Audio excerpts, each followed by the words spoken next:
네, 여러분 안녕하세요. 오늘은 여러분 우리 국어 읽기 독해입니다. 독해. 독해 중에서 추론하기에 대해서 한번 알아보겠습니다.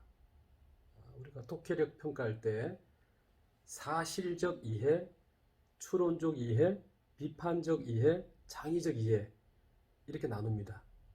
일반적으로 사실적 이해는 있는 그대로 찾아내는 겁니다. 어렵지 않죠. 물론 뭐 글이 아주 길거나 복잡한 내용, 우리가 잘 모르는 내용, 어려운 낱말이 많은 경우에는 사실적 이해도 어려울 수 있겠지만 추론적 이해는 아마 우리 초중고 독해력 평가에서 가장 중요한 영역을 차지할 겁니다. 추론적 이해, 추론적 이해 능력이 우수한 학생이 결국은 독해력 능력이 뛰어난 거죠. 독해력 실력이 좋은 겁니다. 추론하기는 미루어 생각하는 그죠. 미루어 생각하는 거. 미뤄서 생각하는 겁니다. 미뤄서 생각한다는 이야기는 보통 미루다라는 말은 여기 있는 것처럼 이미 알려져 있는 것을 바탕으로 또 다른 것을 비춰서 다른 것을 생각해내는 거예요. 이미 알고 있는 것을 가지고 다른 것을 생각하는 거죠. 우리가 원래 그렇잖아요. 생각할 때 내가 알고 있는 걸 가지고 판단하고 생각하는 거잖아요. 짐작하는 거죠. 그렇죠. 그냥 일반적인 생각입니다. 내가 알고 있는 걸 가지고 새로운 그 무엇을 만들어내는 게 바로 추론학입니다. 어려운 건 아니에요. 조금 더 자세하게 알아보면 우리가 국어 시험에서 독해력 시험에서 이야기하는 추론하기는 어떤 판단을 근거로 삼아 다른 판단을 이끌어낸다는 뜻입니다. 어떤 판단을 근거로 다른 판단을 이끌어낸다. 결국은 사람, 내가 이미 알고 있는 배경 지식과 어떤 글쓴이가 쓴 그 글과의 만남입니다. 글과 사람이 만나는 거죠. 근데 그 글은 또 결국은 그 글을 쓴 사람의 생각, 의견, 느낌, 사상이 들어있는 거잖아요. 그걸 의미라고 하죠. 그러니까 글쓴이가 만든 의미와 내가 가지고 있는 배경지식의 의미가 만나서 새로운 의미를 만드는 그게 결국은 독해라고 할 수 있겠죠. 그런데 여러분 추론하기는 어떻습니까? 글을 읽으면서 글에 있는 내용 이게 나와 있잖아요. 그죠? 어떤 판단을 근거로 삼아 다른 판단을 이끌어낸다. 글에 있는 글 속에 있는 그 내용을 근거로 또 다른 판단을 이끌어내는 게 바로 추론학입니다. 그러니까 우리 학생들이 오해하는 경우가 있습니다. 추론하기의 가장 기본 출발은 바로 글에서 시작되는 글. 글 속에 있는 여러 가지 내용, 사실, 판단에 따라서 또 다른 것을 이끌어내는 겁니다. 이게 여러분 중요한 거예요. 그러니까 추론하기를 잘하기 위해서는 가장 먼저 글을 정확하게 읽는 게 제일 중요한 거예요. 여러분 수능도 마찬가지잖아요. 수능의 국어 시험. 기본적으로 텍스트, 지문, 글을 정확하게 읽는 게 무척 중요합니다. 그런 정확한 내용을 근거로 새로운 내용, 추론하기를 통해서 또 다른 판단을 해야 되는 거죠. 헤아리다, 헤아리다, 추측하다, 짐작하다, 따지다, 꼬집다, 그 다음에 넓히다, 확충하다 이런 의미를 담고 있습니다. 추자란 말 속에 한자니까요. 여러 가지 의미를 담고 있습니다. 물론 이 추자가 때로는 퇴고할 때 퇴자처럼 또 다른 뜻으로 쓰이기도 하지만 한자 하나에도 여러 가지 뜻이 들어있죠. 그런데 여러분 우리 학생들한테 추론하기 이야기할 때 추론하기가 뭐지? 네가 알고 있는 걸 가지고 새로운 것을 한번 만들어내는 게 다 추론하기야. 그러면 상상하기는 뭐예요? 여러분 상상하기는 어떻습니까? 자기 마음대로 할 수 있는 거예요. 상상하기는 자기 마음대로 떠올려 보는 겁니다. 일어나지 않는 일도 생각할 수 있잖아요. 물론 이전에 있었던 일을 떠올리면서 새롭게 생각하는 것도 상상이 될 수 있겠지만 우주과학 영화, 우주에 대한 이야기, 우리가 보이지 않는 세계, 동물 이야기도 막 지어낼 수 있잖아요. 마음대로. 상상입니다. 말 그대로. 생각하기 나름인 거죠. 그런데 추론하기는 상상하기와는 다릅니다. 추론하기는 판단을 만들기 위한 근거들이 있다는 거예요. 그런 근거에 기반한 근거를 바탕으로 한 생각하기인 거죠. 여러분 이게 침작하기라는 말이 나오잖아요. 침작을 잘 해야 된다. 그런 말 하잖아요. 그 침작이라는 말 속에는 재밌는 말인데 이게 한자가 있잖아요. 그죠? 침작이라고 되어 있는데요. 침자도 물론 여러 가지 여기 보면 헤아린다, 헤아린다, 또 짐작하다, 추측하다 그런 의미가 있는데 이 짐작이란 짐이란 말 속에는 수를 따르는 의미가 있습니다. 수를 따르다. 짐. 작도 수를 따르는 거니까 짐작이란 말을 생각해 보면 그 이전에 여러분 옛날에 수를 따를 때 여러분 얼마나 술이 또 소중했겠습니까? 비싸기도 하고 따를 때 어떻게 했겠어요? 따를 때 여러분 술잔이 있으면 술잔에다가 따라야 되잖아요. 술을 따를 때 어떻게 하겠습니까? 짐작하는 거죠. 짐작. 짐작한단 말은 뭐죠? 술잔에 술을 따를 때 넘치게 따르면 안 되잖아요. 그죠? 그러면 약간 술이 버려지니까 그건 조심해야 되는 거죠. 그러니까 짐작한단 말은 그 옛날에는 아마도 그냥 술 따르는 게 짐작하는 거죠. 짐작해라. 그러면 어떻게 해야 되겠습니까? 술잔을 잘 보고 술잔이 넘치지 않도록 알맞게 술을 따르는 게 짐작하는 거죠. 요즘에 이렇게 쓰진 않지만 그러니까 여러분 예를 들어서 보면 우리가 짐작해보자 여러분 짐작해보자라고 한다 그러면 자 짐작의 근거가 있어야 될 거 아니에요. 짐작 뭡니까 여러분? 최소한 술병에 술이 얼마나 들었을까? 술잔은 얼마나 클까? 큰 잔일까 작은 잔일까? 그걸 여러분 조절하면서 술을 따라야 되지 않겠습니까? 술이기 때문에 초등학생에게는 이런 예를 들 필요는 없습니다. 그런데 이제 우리 어른들이 학생들에게 추론하기에 대해서 교육을 해야 되니까 가르쳐야 되니까 추론하기가 뭘까? 예를 하나 들 수 있다는 거죠. 추론하기는 짐작하기다. 헤아려 보기다. 그럼 짐작하기가 뭘까라는 거죠. 짐작하기는 마치 내가 가지고 있는 그 음료수 병에 있는 그 음료수를 컵에 따를 거다. 판단을 누가 하는 거죠? 다른 사람이 하는 거잖아요. 얼마나 있는지, 컵의 크기가 작은지 큰지 그걸 보고 따르는 거죠. 짐작하는 거예요. 마찬가지로 우리가 독해를 할 때, 글을 읽을 때 이 글 속에 있는 이 내용을 바탕으로 근거로 또 다른 판단을 해야 된다는 거죠. 그게 여러분 추론하기에 아주 기본적인 겁니다. 추론하기를 잘하게 되면 국어 성적 걱정 없습니다. 그만큼 중요한 거죠. 그만큼 국어과 독해의 핵심적인 자리를 차지하고 있는 겁니다. 추론하기. 여러분 한번 보죠. 호랑이와 토끼와 호랑이라는 한 글을 한번 살펴볼게요, 여러분. 한번 살펴보시면서 여러분도 한번 추론해 보세요. 그 다음 일이 어떻게 일어날까? 추론해 보세요. 그래 상상이 아니라는 겁니다. 상상은 마음대로 해도 되잖아요. 앞에 어떤 일이 일어났든 그 다음에 뭐 무슨 일이 일어나도 상관없는 거죠. 그죠?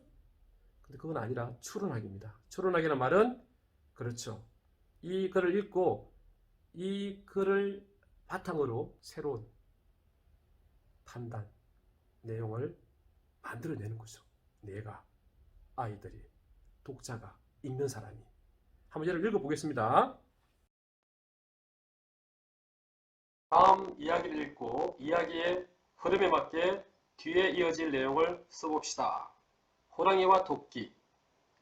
오랫동안 굶은 호랑이가 먹을 것을 찾아다니다 나무 밑에서 낮잠을 자고 있던 토끼를 발견했다. 너무 배가 고팠던 호랑이는 토끼에게 말했다. 토끼야, 마침 잘 만났다. 오랫동안 토끼의 부드러운 살맛을 보지 못했는데 오늘은 너를 만나 다행이다. 널 먹어야겠다. 토끼는 놀라지도 않은 표정을 지으며 꾀를 냈다. 아휴, 배가 고프셨구나. 하지만 이 돌떡처럼 맛있고 배부른 것을 아저씨가 아시는지 모르겠어요. 제가 지금 맛을 보았는데 지금 죽는다 해도 한이 없을 정도예요. 게다가 화덕불에 구워 먹어야 제맛이 나는데 이거 먹고 절 먹든지 마음대로 하세요. 한시가 급한 호랑이는 삭정이를 주워와서 어느 틈에 화덕불을 지폈다.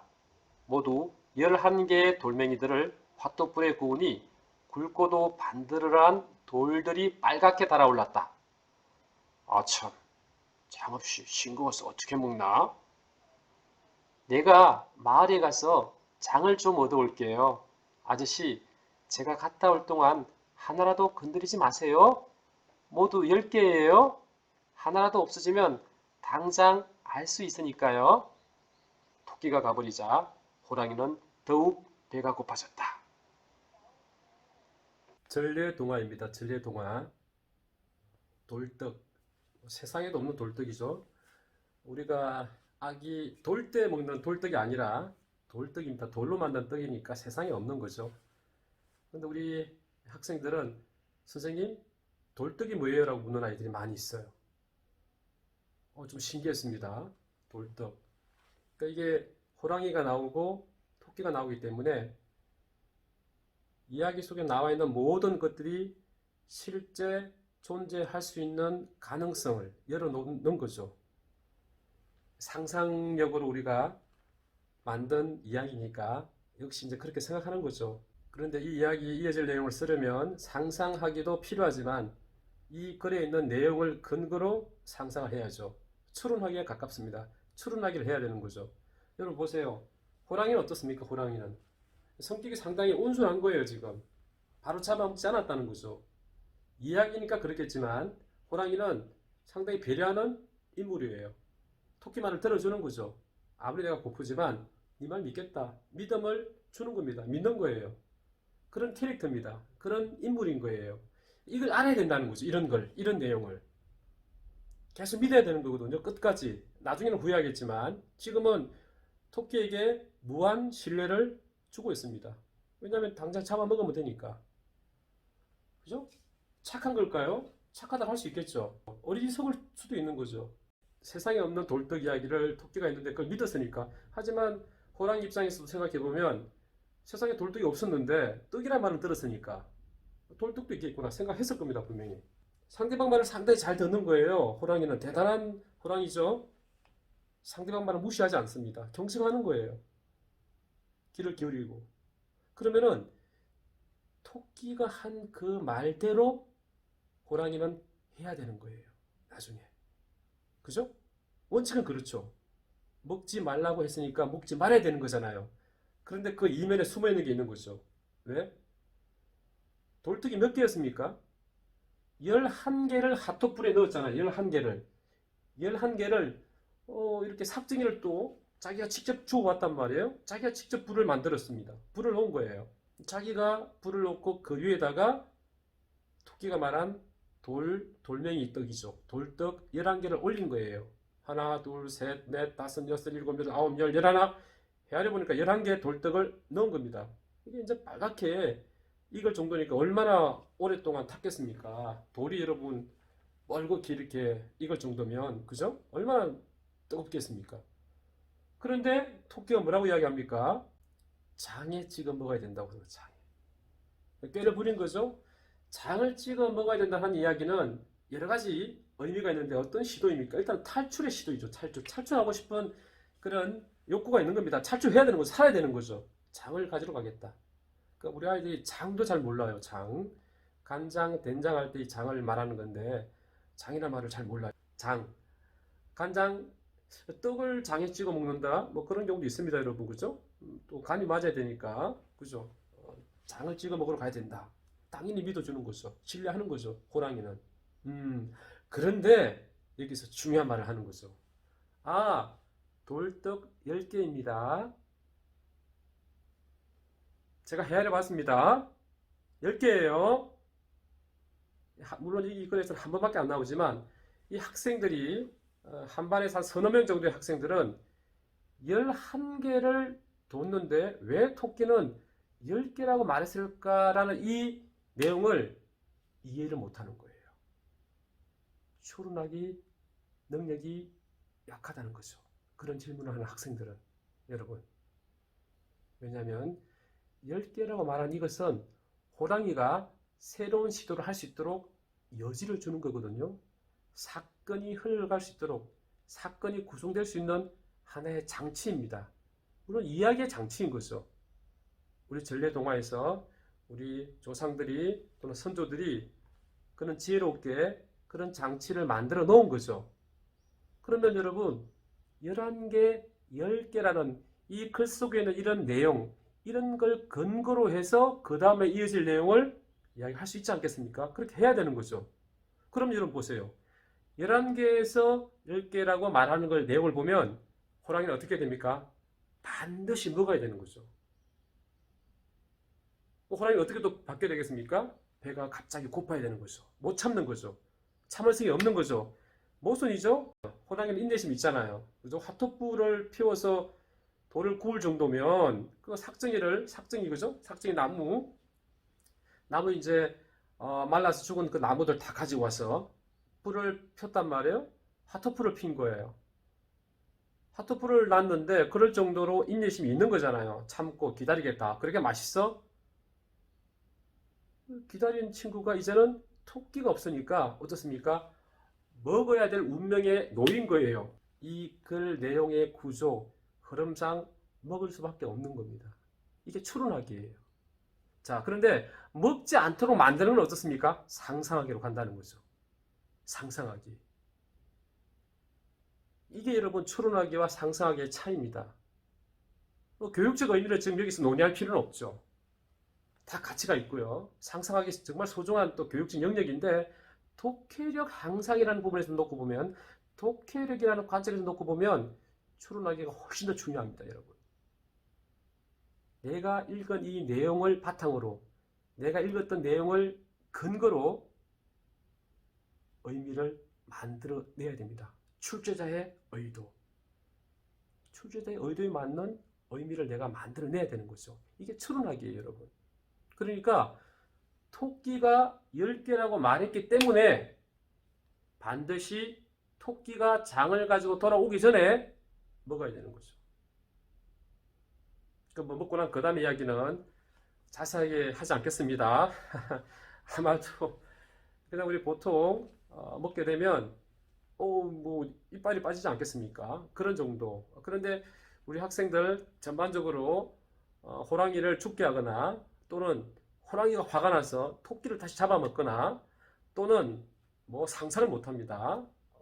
요즘에 최신 유행하는 그런 뭐 총이나 그죠? 게임을 많이 하니까 그런 장비들을 가지고 와서 호랑이를 잡거나 또는 마을 사람들이 이용하거나 또는 마을에 있는 또 다른 동물들을 데리고 와서 호랑이에게 벌을 주거나 뭐 우리가 상상하지 못할 그런 내용들은 참 많지만 이 이야기 이어질 내용을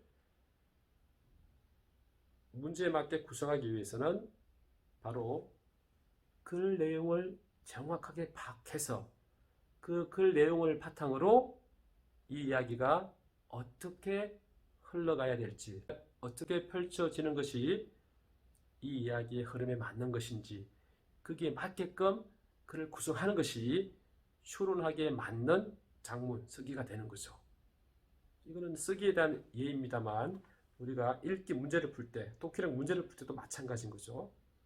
나만의 상상이 아니라 나의 배경지식, 내가 가지고 있는 모든 배경지식을 바탕으로 하지만 그 배경지식은 내가 읽은 글, 지시문, 지문, 그 글에 있는 내용을 정확하게 받아들인 그 다음에 나의 의미를 구성해야 된다.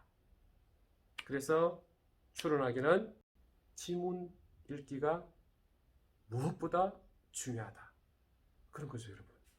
우리 어린이들 글쓰기를 시켜보면 아우